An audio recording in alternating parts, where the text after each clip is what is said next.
Pour cette édition 2026 de Sérimania, nous avons dans le jury du Panorama International Thomas N'Gijol, récemment vu dans la série Empathie, et qui est donc au micro avec nous aujourd'hui.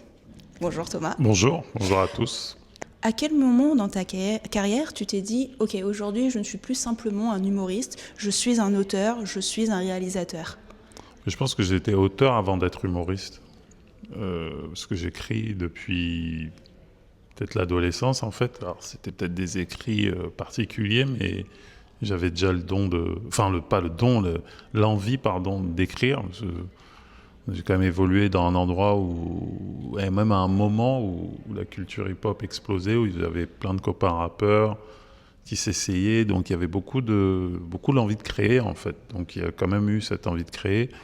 Donc ouais, je pense que j'écris depuis un moment. Et puis après, quand t'es humoriste, je sais pas, j'ai l'impression que des fois même c'est galvaudé de dire je suis pas que humoriste. Je suis pluriel là où je dois être.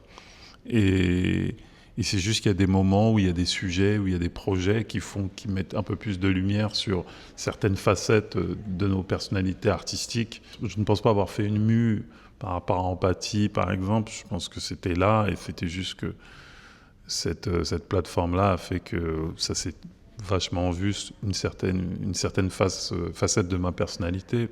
Mais au final, je suis toujours le même. Puisque tu en parles, c'est vrai que ça a mis en lumière peut-être un travail plus dramatique de ta part, mais Ouais. tu avais déjà le film Indomptable aussi, Oui. qui est quand même très, très sérieux. Ouais. Mais ça, c'est un choix conscient de ta part d'avoir pris ce tournant plus dramatique ? Non, c'était pas conscient, c'était des choix d'envie, clairement. Après, il y a des timings, quoi. Par contre, ça, c'est sûr qu'il y a des timings. Peut-être que avant, j'aurais dit, je sais pas, j'ai peut-être plus envie de m'éclater, de rigoler. Et là, c'était un timing, mais naturel, parce que je crois, personne a dit. Je crois pas, je lis pas beaucoup la critique ou la presse. Enfin, si, je la lis quand je sais que c'est cool, quoi. Parce que si de l'autre côté, ça fait toujours plaisir, mais dans le sens où je n'ai pas l'impression qu'on m'a parlé du fameux phénomène Chao Pantin, quoi. Il n'y a pas eu cette espèce d'envie de prouver, de dire « Ah, ça y est, je suis dramatique ». Je pense que c'était un peu aligné, que les choses allaient bien, donc, et il n'y avait pas de calcul, et donc c'était du plaisir, quoi. Et est-ce qu'aujourd'hui, il y a un projet où tu te dis « Ouh là là, j'étais complètement à côté de la plaque, je regrette ce que j'ai fait, ou j'aurais dû faire ça différemment ». Bon, je le dis toujours, sur même les projets réussis, en fait. Il y a toujours des choses où tu te dis mince, quoi. Mais en même temps, j'assume tout ce que j'ai fait, avec son lot d'erreurs, évidemment, son lot d'échecs, son lot de réussites. Mandela l'a dit, voilà, je ne perds jamais, j'apprends. Je préfère gagner et être tranquille des fois aussi, parce que quand tu perds, ça fatigue. Tu peux perdre confiance, voilà. Mais c'est vrai que tu en tires toujours quelque chose. La réussite comme la défaite, il n'y a pas elle vous fait avancer malgré tout, quoi, parce que tu apprends de tout ça. Et c'est vrai que voilà, moi je suis sportif à la base, donc j'aime bien gagner, mais pas gagner, c'est la sensation de gagner. C'est pas de gagner pour soulever la coupe, en fait, c'est de gagner et d'être au vestiaire et d'être avec tes collègues et d'être content, quoi. Quel est ton regard aujourd'hui sur la comédie française ? Est-ce que tu penses que ce qui fait rire aujourd'hui a beaucoup évolué au fil des années ? Et toi, à titre personnel, qu'est-ce qui te fait rire, en fait ? Alors, je vais commencer par la dernière question, vu qu'elle est plus fraîche. Moi, ce qui me fait rire, c'est la vie. Je suis très honnête, je regarde pas beaucoup de comédies depuis vraiment très très longtemps. Maintenant, ça ne m'empêche pas de tomber dessus et de les regarder, mais je suis pas consommateur. Je me dis pas, je vais regarder cette bonne comédie. J'ai un peu perdu cette habitude depuis facile maintenant peut-être 15 ans, quoi. Je suis pas le meilleur observateur de ça, mais j'adore la vie, j'adore les documentaires, je ris à foison de situations de vie ou de personnalités, c'est pas du tout un problème. Et justement, je viens de tourner avec François Damiens, et il m'a beaucoup rassuré sur ça, parce qu'il regarde rien. Il regarde absolument rien, et il est drôle à mourir, donc tout va bien, en fait. Je me dis, c'est bon, t'es pas une sorte de mec. Non, en fait, c'est comme ça, c'est la vie.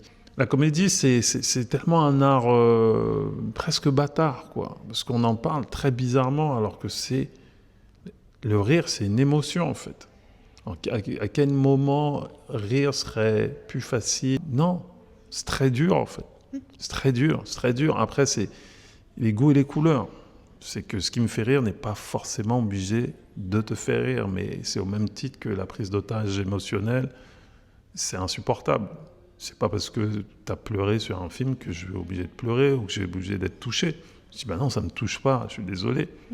T'as pas de cœur, ok, d'accord.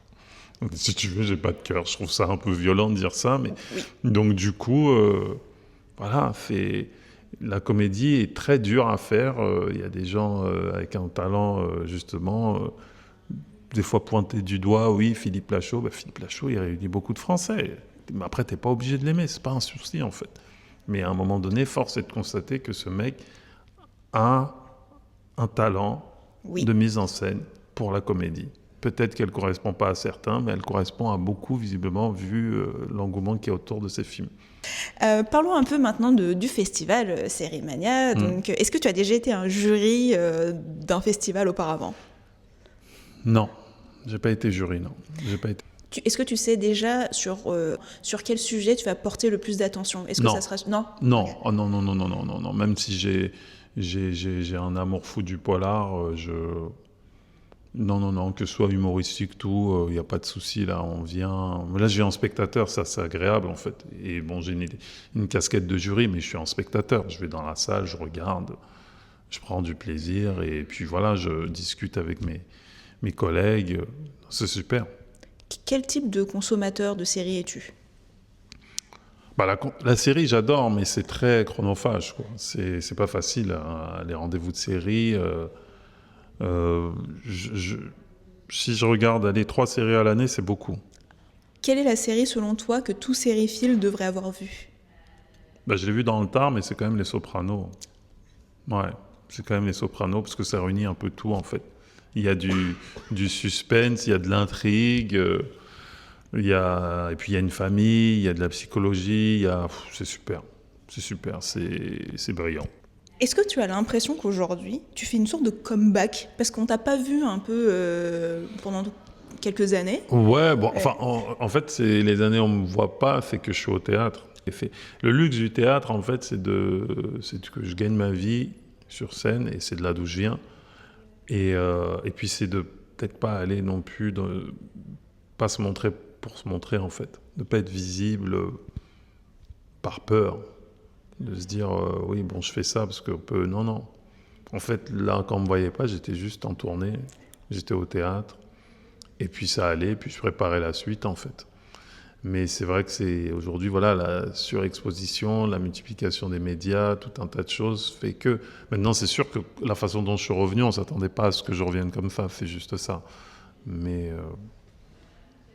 ça va, en fait. Moi, j'avais mes enfants, j'avais ma famille... Tout va bien, en fait. Mais je pense que c'est toujours la même chose. C'est que là, vous me voyez, mais je vais retourner dans ma grotte, en fait, après. Et c'est ce que je préfère. Et alors, le futur, les prochains projets, qu'est-ce que c'est ? Il y a la saison 2 d'Empathie. Ça, je peux le dire. Et pour le reste, je peux pas le dire. Mais il y a d'autres choses. Voilà, en écriture, ouais. Ça fait quoi de tourner avec des Canadiens ?